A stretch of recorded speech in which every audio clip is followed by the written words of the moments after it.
This is the ATSU PA Class of 2013 Clinical Integration Group Project. We'll be talking about tuberculosis today. Tuberculosis is a pulmonary infection caused by the organism Mycobacterium tuberculosis. It involves the lungs but may also spread to other organs.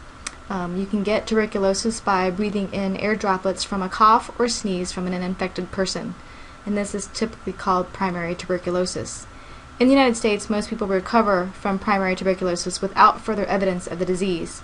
The infection may stay dormant or inactive for many years. However, in some people it can reactivate and become secondary tuberculosis. The bacteria is a rod-shaped bacillus not routinely visible on gram stain, contains mycolic acid in the cell wall, and it's characterized by conducting an acid-fast stain. It is extremely slow growing, which makes this infection very difficult to treat. Primary tuberculosis, again, classically affects the lower lobes. You will have a Gone complex present on chest x-ray, and it's often asymptomatic. Secondary tuberculosis occurs when there is reactivation of disease in the apical lung. Symptoms may include fever, weight loss, night sweats, cough, and hemoptysis. Chest x-ray may show scarring and/or cavities in the upper lung. Miliary tuberculosis is an acute disease where the infection spreads through the bloodstream and can involve in any organ. Patients are acutely ill and toxic. Chest x-ray will show a fine millet seed-like appearance. In order to diagnose tuberculosis, there are several tests that you can conduct. The first one is a purified protein PPD skin test. This is commonly done on a yearly basis for those who are in high-risk groups such as healthcare workers. Quantiferin TB Gold or QTFG blood test is another test that we can conduct, as well as the acid-fast bacillus culture and stain. Okay, here you will see an X-ray that's showing right or left upper lobe consolidation consistent with TB reactivation. And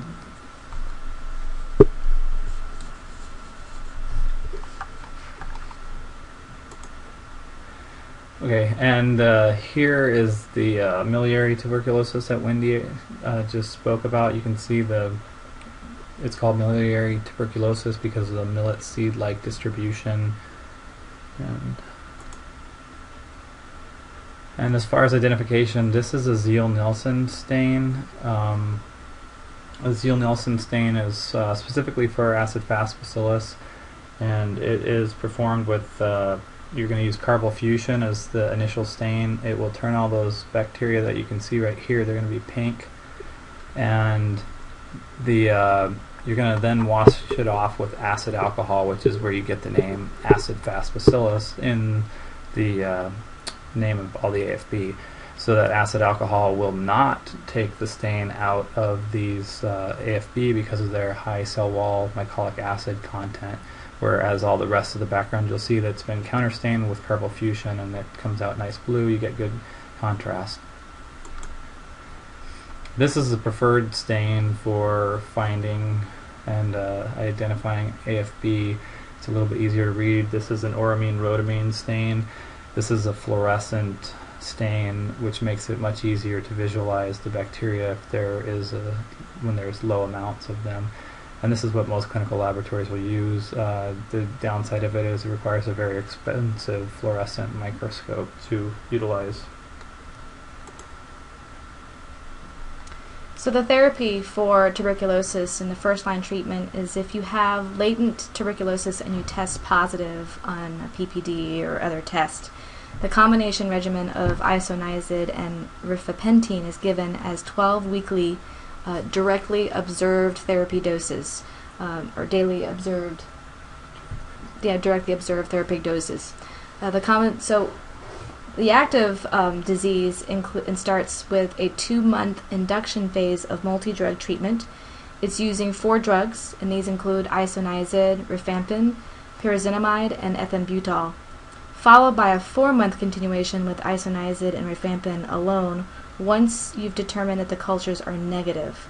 And then if you have other sites that are infected by tuberculosis disease, you need to consult an infectious disease specialist.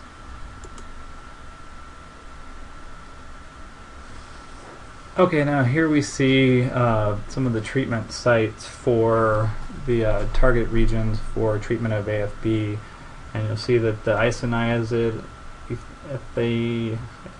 ethambutol, and cycloserine inhibit the synthesis of mycolic acids necessary for synthesis of TB cell wall.